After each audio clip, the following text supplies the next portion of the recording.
Start చేస్తావా? Okay, 9.1లో 14th some, ఈ some and ఇంకో సమ్ ఉంది. ఈరోజుతో కంప్లీట్ అయిపోతుంది ఈ లెసన్. 14th సమ్ చూద్దాం. డయాగ్రామ్ చూడొద్దు, టెక్స్ట్ బుక్లో ఆల్రెడీ డయాగ్రామ్ ఇస్తాడు, కానీ మనం ఓన్గా వేద్దాం డయాగ్రామ్. కానీ పాయింట్స్ మాత్రం వాడిచ్చినే పెడదాం. ఏ 1.2 tall girl spots A balloon moving with the wind అని అంటున్నాడు. ఒక గర్ల్ ఉంది, తన హైట్ ఎంత? ఇది ఒక గర్ల్ ఉంది,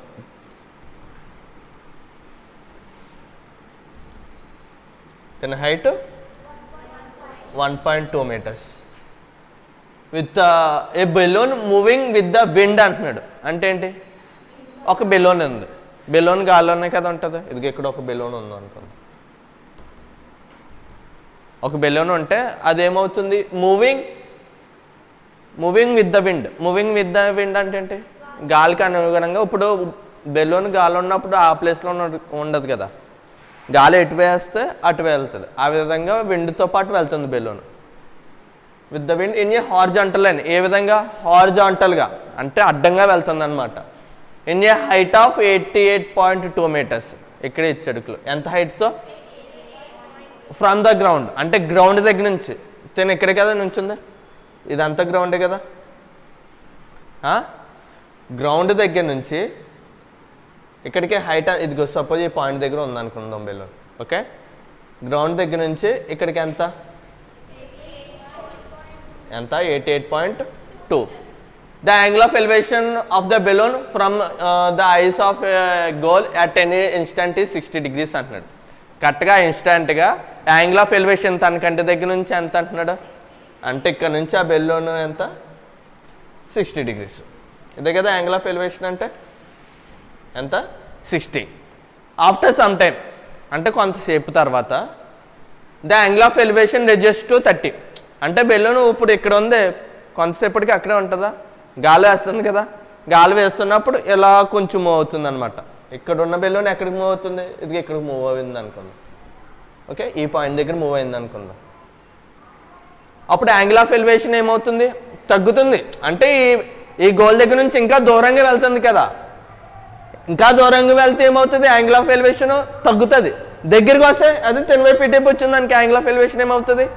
పెరుగుతుంది. ఇప్పుడు 60 degrees ఉంది, తగ్గిందంటే ఏంటి? కొంచెం దూరం వెళ్ళిందని. ఇదిగో ఇక్కడ ఈ పాయింట్ దగ్గరికి వెళ్ళింది. అప్పుడు యాంగిల్ ఆఫ్ ఎలివేషన్ ఎంత అంటున్నాడు? యాంగిల్ ఆఫ్ ఎలివేషన్ ఎంత అంటున్నాడు? 30 degrees అంటున్నాడు. ఆ బెలూన్ ఇక్కడే కదా ఉంటుంది.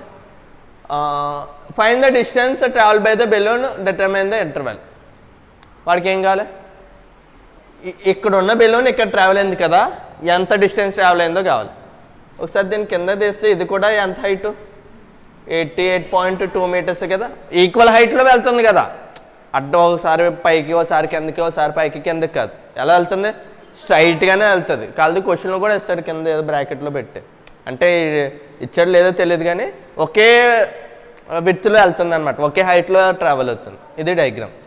పేర్లు ఏమన్నా ఇచ్చాడో దీనికి? మనం పెట్టుకోవాలా? ఆ డయాగ్రామ్లో ABCDలు ఏమి ఇవ్వలేదు. సరే, మనం పేర్లు పెట్టుకోవచ్చు. అర్థమైంది ఈ డయాగ్రాము? దీన్ని కొంచెం ఎక్స్టెండ్ చేసుకోవచ్చు కదా. ఓకేనా? ఓకే, ఫస్ట్ ఆఫ్ ఆల్ వాడు ఇచ్చినవి రాద్దాం. ఏమేమి ఇచ్చాడు? గివెన్ ఏమిచ్చాడు? గోల్ యొక్క హైట్ ఇచ్చాడు కదా. Given the height of the ఎవరిది? గోల్ ఈజ్ ఈక్వల్ టు ఎంత? Height of the goal is equal to ఎంత? దీనికి పేర్లు పెట్టేసుకోవచ్చు. ABCDE. ఈ కూడా ఉన్నాయి కదా, FGH పెట్టుకోవచ్చు. పల్లెల్లో ఉన్న ప్రతి పాయింట్ దగ్గర పేర్లు పెట్టేసుకున్నాను. ABCDEFGH కింద పెట్టుకోకపోయినా పర్లేదు కానీ. ఓకే, ఇక్కడ AF ఈజ్ ఈక్వల్ టు ఎంత వచ్చింది మనకి? 1.2 meters అంతే కదా. AF అంటే 1.2 కదా. ఓకే, నెక్స్ట్ ఇంకేమి ఇచ్చాడు?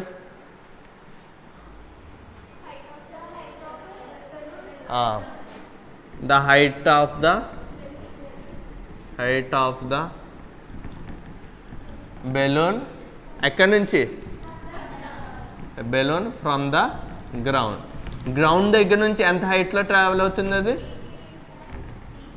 ఎంత సిఈజీ కదా సిజీ ఈజ్ ఈక్వల్ టు సిజీ కదా ఇక్కడ నుంచి ఇక్కడికే కదా సిజీ ఈజ్ ఈక్వల్ టు ఎంత 88.2 మీటర్స్ ఎంత 88.2 మీటర్స్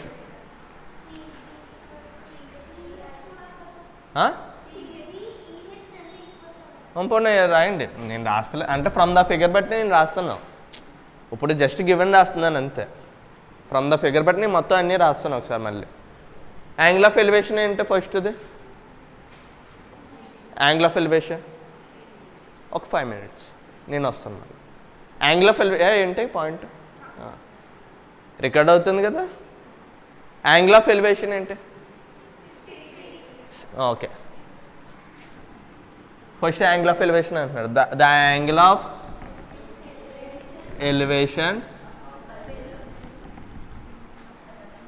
ఒకేసారి రాసేస్తున్నాను 60 degrees నుంచి 30 degrees మారుతుందని ఆన్సర్ లేకుండా the angle of elevation changes from 60 degrees to 30 degrees after some time okay after some time point ఇక్కడతో రాసొచ్చు అండ్ ఫ్రమ్ ద ఫిగర్ మనం ఏం రాయొచ్చు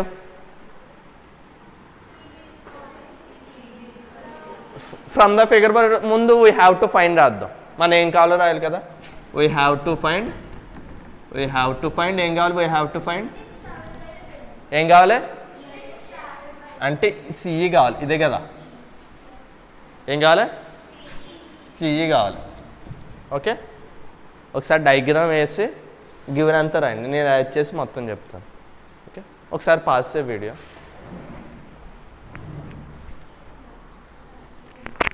ఓకే నోట్ చేశారు కదా ఫ్రమ్ ద ఫిగర్ రాసుకోవచ్చు అసలు మనం ఏమేమి వస్తున్నాయో from the figure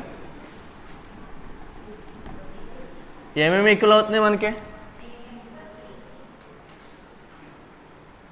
first of all మనకి ఏం కావాలి సిఈ కావాలి కదా సిఈ కావాలన్నప్పుడు బీసీ కావాలి బీసీ రాసుకోవచ్చు ఒకసారి ఎందుకంటే హైపోటెనస్ కావాలి కదా బీసీ ఈజ్ ఈక్వల్ టు ఎలా వస్తుంది ఏసీ ఎందుకు ఏసీ స్క్వేర్లో అన్నీ పెద్ద సరే బీసీ కన్నా ముందు ఒకసారి రాండి ఏఎఫ్ ఈజ్ ఈక్వల్ టు ఎంత AF is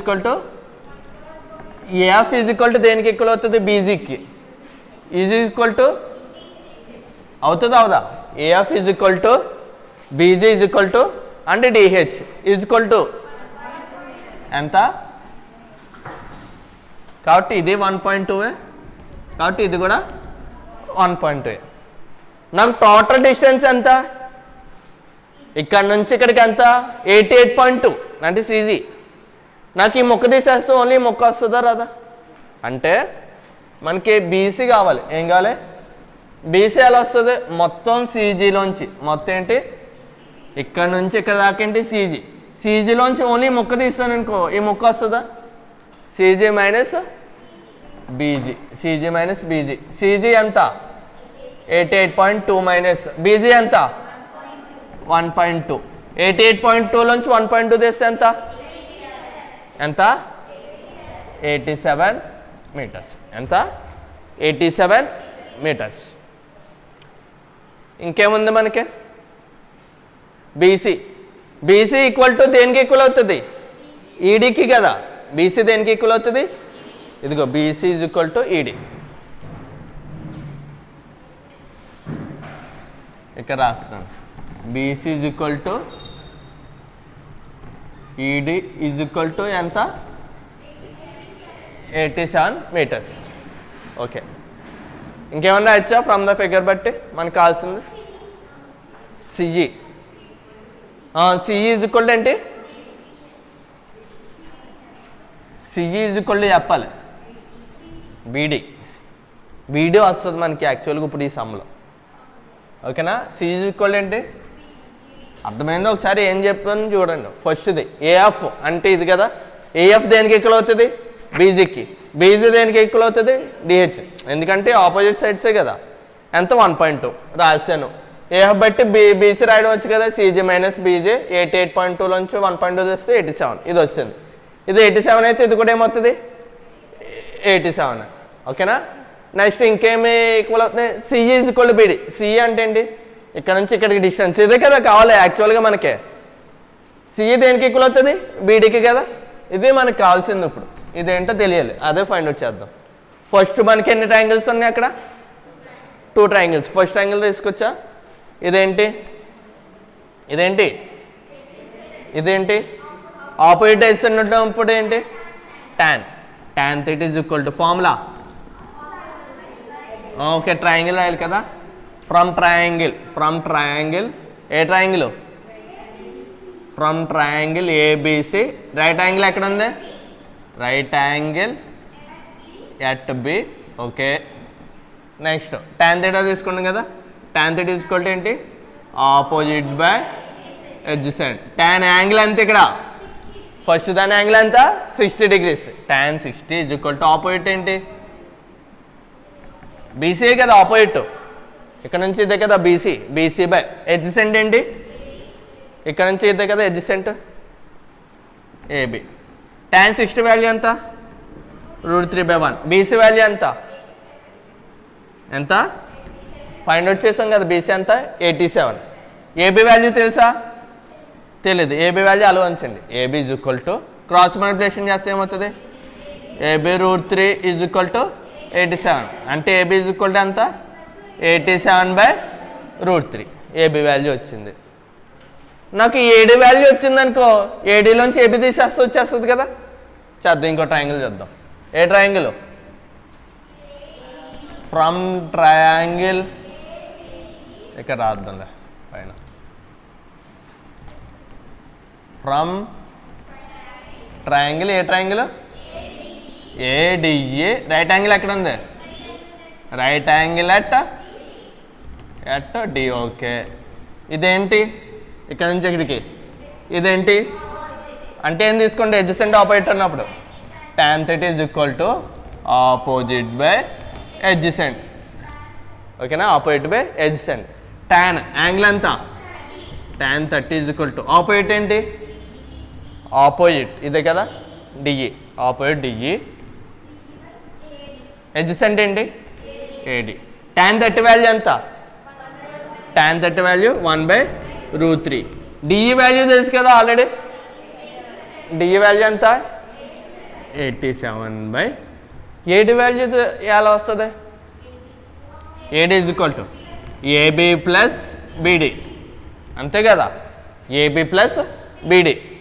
okay, next 1/√3 is equal to 87. AB value ఇప్పుడే కదా వచ్చింది. దీన్ని ఎక్స్ అనుకుందాం. ఏమనుకుందాం? ఎక్స్. ఇది కూడా ఏమవుతుంది? ఎక్స్ అనుకుంటే ముందు రాసుకోవాలి కదా పైన. లెట్ ద డిస్టెన్స్ బిట్వీన్ రాస్తుంది చూడండి, ఈ పాయింట్ రాసుకోవాలి. లెట్ ద డిస్టెన్స్ బిట్వీన్ కాదు, ఆడేమడిగాడు question? Distance travelled by balloon. Let the distance travelled by the balloon. Distance travelled by the balloon ఏంటి? సిఈ ఈజ్ ఈక్వల్ టు ఎంత? ఎక్స్. ఏమనుకోవచ్చు కాబట్టి దీన్ని ఎక్స్ అనుకోవచ్చు. ఏబి వాల్యూ ఎంత? 87/√3 ప్లస్ బీడి వాల్యూ ఎంత? ఇప్పుడే కదా అనుకున్నాం, ఎక్స్. ఇక్కడ ఏం చేద్దాం? క్రాస్ మల్టిప్లికేషన్ చేద్దాం. అప్పుడు ఏమవుతుంది? 87√3 plus X is equal to 87√3. అంతేనా? √3ని ఈక్వల్ టు కట్సే తీసుకెళ్తే ఏమవుతుంది? ఇంటూ √3 అవుతుంది కదా. అప్పుడు ఏమవుతుంది? 87 plus X is equal to 87√3 into √3. ఓకేనా?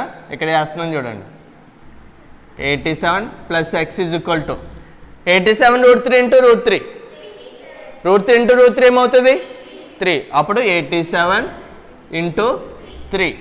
87 plus X is equal to 87 3 ఎంత? 261. X is equal to ఎంత 261 ప్లస్ 87 ఈక్వల్ టు కట్స్ తీసుకెళ్తే 261 మైనస్ 87 ఎంత 261 నుంచి 87 తెస్తా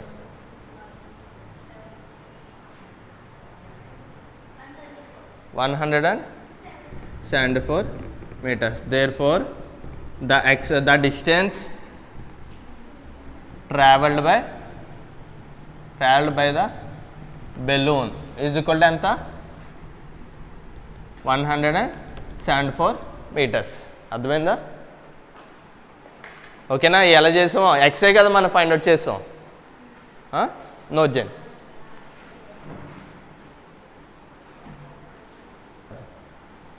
ఓకే, ఒకసారి చిన్న మిస్టేక్ వచ్చింది. ఇది ఇదంతా రాంగే. ఇక్కడ చిన్న మైనర్ మిస్టేక్ ఏంటి, ఇక్కడ డైట్ పంపిస్తాం అనమాట. ఇలా చేయకూడదు, ఫస్ట్ ఎల్సిఎం చేయాలి. ఎల్సిఎం చేయకుండా మనం డైట్ పంపిస్తాం. ఎల్సిఎం చేద్దాం.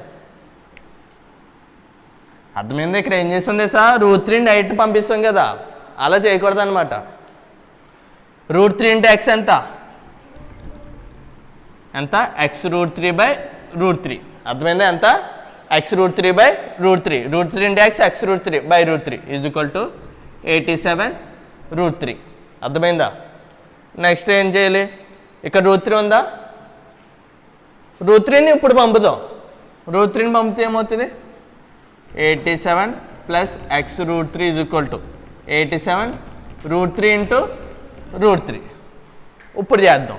87 plus x√3 is equal to 87 √3 into √3 ఎంత 3. అందుకని 87 into 3. 87 plus x√3 is equal to 87 3 0 ఎంత వచ్చింది ఇందాక 261. x√3 ఈజ్ ఈక్వల్ టు ఎంత 261 మైనస్ 87. 261 నుంచి 87 తీస్తే ఎంత x√3 is equal to 174. x equal to √3 ఇక్కడ ఇండి చేస్తుంది, ఈక్వల్ టు కట్స్ తీసుకెళ్తే బై అవుతుంది 174/√3. ఇక్కడ రేషనలైజింగ్ చేద్దాం కదా, అప్పుడు ఏమవుతుంది ఇంటూ √3/√3. 174 √3 ఇంటూ √3 ఎంత 3. 174 ఎన్నిసార్లు క్యాన్సిల్ అవుతుంది, 5 24 ఉంది కాబట్టి 8 58√3. అర్థమైందా? ఇప్పుడు 58√3 ఇది కరెక్ట్ ఆన్సర్. చిన్న మిస్టేక్ అంతే, నేను చెప్పేటప్పుడే నాకే అసలు నేను ఫైండ్ అవుట్ చేయలేదు. మీరు ఎగ్జామ్లో రాసేటప్పుడు మీకు ఇంకా ఇదిగా ఉంటుంది. జస్ట్ ఇక్కడ అల్సియం చేయకుండా పంపించాం, దానికి ఆ మిస్టేక్ వచ్చిందనమాట. అర్థమైందా? కాబట్టి 58√3 ఇప్పుడు రాయొచ్చు కదా. Therefore the distance